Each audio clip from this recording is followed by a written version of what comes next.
एक गांव में दो पति पत्नी अपने बेटे के साथ रहते थे। बेटा दिन भर मस्ती करता था। उसकी माँ उसे बहुत मना करती कि अगर तुम मस्ती करोगे तो मैं तुम्हें खाना नहीं दूंगी।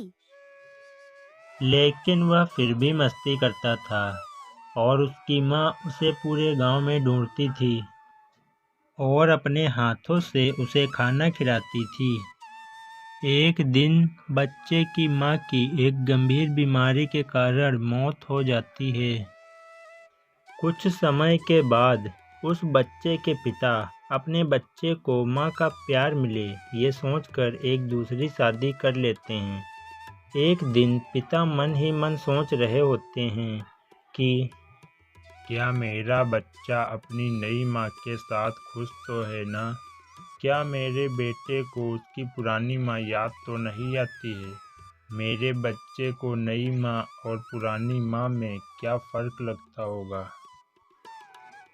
इतना बोलकर वो अपने बच्चे को अपने पास बुलाता है और अपने बेटे से पूछता है कि तुझे तेरी नई माँ और पुरानी माँ में क्या फ़र्क लगता है?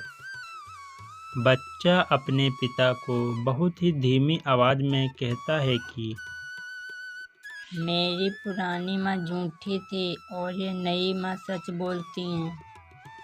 बच्चे का जवाब सुनकर उसके पिता हक्के बक्के रह गए और उसके पिता ने अपने बेटे से पूछा कि जिस माँ ने तुझे जन्म दिया और पाल पोस करके इतना बड़ा किया, वह माँ तुझे झूठी और ये कल की आई हुई औरत तुझे सच्ची कैसे लगती है?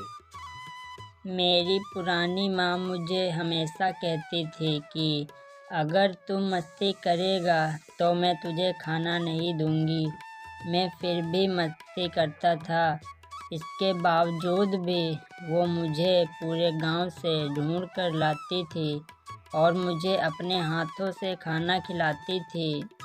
मेरी नई माँ भी यही कहती हैं कि अगर तू मस्ती करेगा तो मैं तुझे खाना नहीं दूंगी और आज मैं सच में पूरे दिन से भूखा हूँ।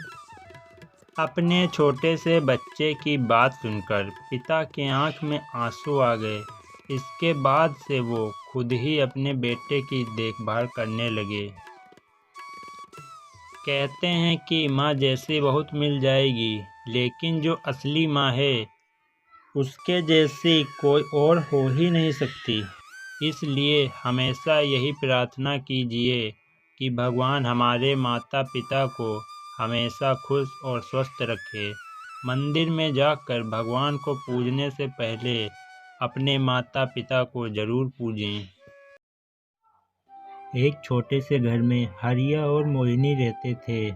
एक दिन मोहिनी ने हरिया से कहा, मेरा तो भाग्य ही खराब था कि मेरी शादी तुमसे हुई। मेरी सहेलियों के पास इतने अच्छे अच्छे गहने हैं और मेरे पास तो एक भी गहना नहीं है। चिंता क्यों करती हो भाग्यवान? एक दिन मैं भी इतना अमीर आदमी बनूंगा और तुम्हें बहुत सारे गहने ला कर दूंगा। मेरी फूटी किस्मत की मेरी तुमसे शादी हुई। हरिया की पत्नी घर में कुछ भी काम नहीं करती थी और सारा दिन अपने पति को भला बुरा कहती थी। रोज की तरह हरिया बाजार में मछली बेचने गया हुआ था और मछलियां बेचकर जब वह वापस आ रहा था, रास्ते में उसको थकान लगी और वह एक पेड़ के नीचे बैठ गया और आराम करने लगा। कृपया कोई मेरी मदद करो। ये क्या? यह किसकी आवाज़ है?